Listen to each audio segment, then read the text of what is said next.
teachers, I'm here to tell you a little bit about the VIPKid grammar classes. And I think I have a prediction that there will be a lot of these coming up soon.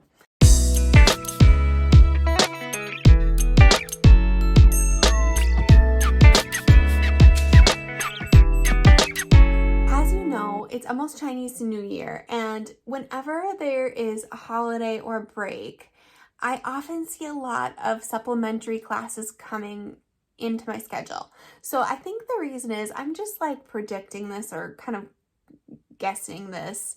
I think that the parents want to use the break time to do extra classes beyond their normal routine of like 1 or 2 classes a week. So like already I'm seeing in the middle of January, I'm seeing some new supplementary classes coming in. So I wanted to tell you a little bit about grammar because it's a really fun class. It's a really easy class, I think, to teach. So if I were you, I would run out and get this certification before Chinese New Year really gets started, and I bet you'll see some on your schedule. So I just like 30 seconds ago taught a grammar class. So I thought I would film this video while it's fresh in my mind. I took some notes. I want to tell you a little bit about it. First of all, what are grammar classes? There are actually 4 different certifications. There's the old and the new, and both have beginner and advanced, and they're basically the level of the student.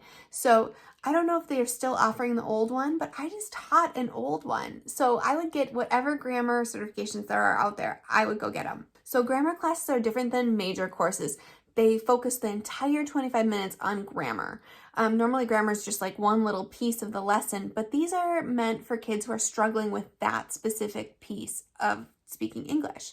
So they made a whole class focusing on specific grammar rules. I think it's really smart, actually, because sometimes kids are great at reading or great at the math part, but that one grammar rule is just really a tricky thing for them. So this is the kind of kids you'll see in here.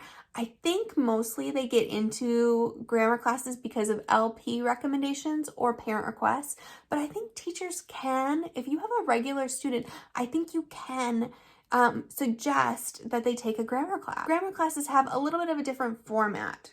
They are actually really fun, I think. So they start out with a quick slide of review, and then they present the grammar rule, like explicitly on a page, and then they have 2 readers, so 2 little stories where the grammar rule is embedded into the story. See, I think that's a great way to teach it because then they're learning the grammar rule in context.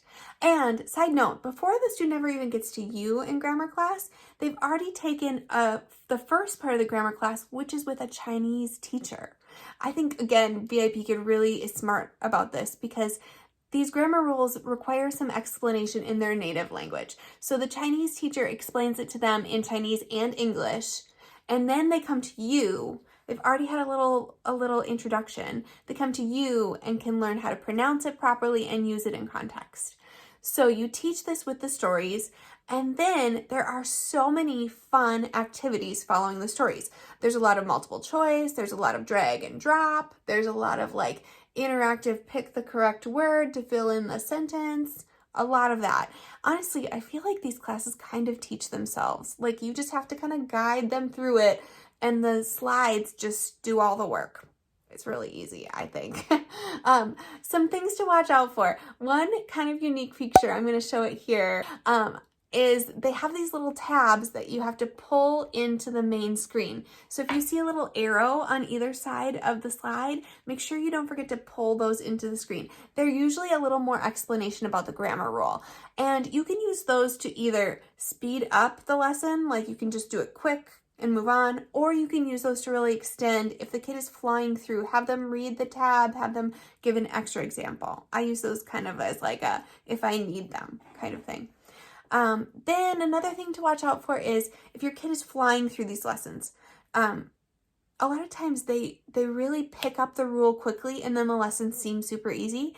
If that's your student, remember that at the end of the lesson, after the goodbye slide, there's like usually 2 or 3 extra enrichment slides, and those take the rule and kind of challenge them. So don't be hesitant to use those.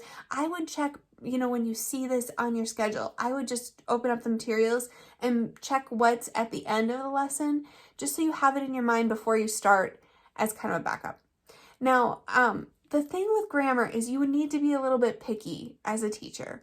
The student is specifically in this grammar course because they probably had a problem with their grammar. So don't just be like, yay, good job, great, nice work, when they're not doing great. Like, take the time to really correct them and write in the feedback. Like this student I just had, she was not getting it. So this is really not a time to be extra congratulatory. Is that the right word? Be honest in your feedback if they're really not getting it, because you as a teacher are really trying to help them understand these new and complicated skills. All right, so one more thing before I finish.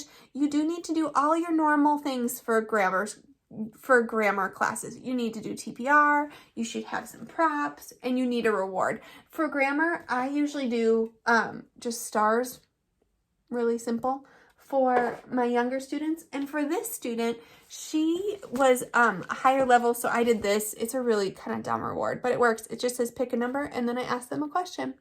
Just some ideas of some rewards you can do. Any reward will do, and really you don't have to spend a ton of time on rewards for grammar classes. Just kind of breeze by them and keep going. All right, that's all I wanted to say to you. I hope you're having a great time teaching, and I really do suggest going to get as many of these grammar certifications as you can get, because I see them a lot on my schedule. They really are good at filling in your schedule. All right, everybody, have a good day teaching. Thanks. Goodbye.